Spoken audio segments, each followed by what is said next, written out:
stvari portir autorica je filma i scenarija Party, koji me u drami SNG zanima prije svega kao predložak za jedan budući performans. Riječ je o filmu koji u doba Brexita, tada je naime nastao, kao politička satira tretira jedan vrlo bitan trenutak u britanskoj povijesti, ali naravno ne sa one, bih rekao, prve A strane, nego iz pozicije nekih likova iz buržoaskog društva koji su visoko pozicionirani,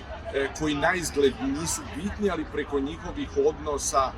saznajemo mnogo o aktualnoj situaciji u zemlji, o tome što će se dogoditi u budućnosti i čini mi se da u godini kad u Sloveniji dolaze izbori, možda je važno pogledati što se događa iza vrata. Dakle, što političari rade u trenucima opuštenosti i kako njihove male privatne zabave mogu promijeniti čak tok stvarnosti za nas ostale. Tako da prije svega ovaj materijal uzimam kao predložak koji će za vrhunskim glumcima zaživjeti tek u nekoj performativnoj iskričavosti koji će biti, mislim, poziv i publici da u dvorani SNG